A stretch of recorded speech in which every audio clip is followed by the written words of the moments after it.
Hi everyone, I am your mentor CP. Welcome to our brand new channel CP Sir Official. आज के session में हम लोग NEET के 5th क्वेश्चंस की तरफ मूव किए हैं बच्चों। अगर 5th क्वेश्चंस की बात करें तो क्वेश्चन आपका है percentage error in the measurement of mass and speed are 2% and 3% respectively.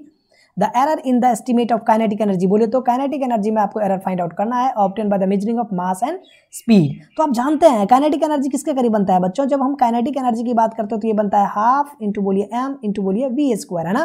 But यहाँ पर आप देखेंगे ना तो यहाँ पर जो हाफ है ये क्या है बच्चों? ये मैथमेटिकल कांस्टेंट है। तो मैथमेटिकल कांस्टेंट है, इसको क्या करते हैं हम लोग? इग्नोर करते हैं। तो अगर हम काइनेटिक एनर्जी को हमने क्या कह दिया यानी ई कह दिया, तो यहाँ पर कह सकते हैं बच्चों del e by relative error निकालिए, del e by e equals to किसके करीब बनेगा?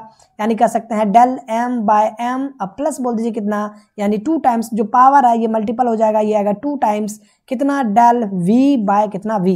अगर हम बात करते हैं किसका? Percentage error. किसकी बात करते हैं? परसेंटेज एरर इन किसमें? Kinetic energy. तो percentage error in kinetic energy की जब भी बात करें तो क्या बात बनने वाला बच्चों? यानी कह सकते हैं del e by e into बोल दीजिए कितना 100 इक्वल्स टू कितना del m by m into कर दीजिए 100 प्लस कर दीजिए 2 times of del v by v into कर दीजिए 100।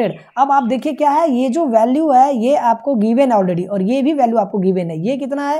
यानी अगर क्वेश्चन के अकॉर्डिंग देखें तो ये आपका कितना परसेंट बन जाता है बच्चे? ये आपको है 2% और ये जो वैल्यू है बच्चे ये आपको दे रखा है 3%। तो जो फाइनल आंसर आपका बन के तैयार हो जाता है ये क्या बनने वाला है देखिए, यानी कह सकते हैं 2% प्लस कर दीजिए 2 इंटू 3%। तो यहाँ पर बनेगा 2% प्लस बोलिए कितना 6% इक्वल्स टू कितना आंसर आ रहा है बच्चों? 8%। तो आपका चॉइस कौन सा बन रहा है? यानी 8%। तो काइनेटिक एनर्जी में जो एरर बन रहा है मास और किसका, यानी कह सकते हैं वेलोसिटी के रिस्पेक्टिवली में, तो आपका बन जाता है कौन सा? यानी ए चॉइस आपका 8%।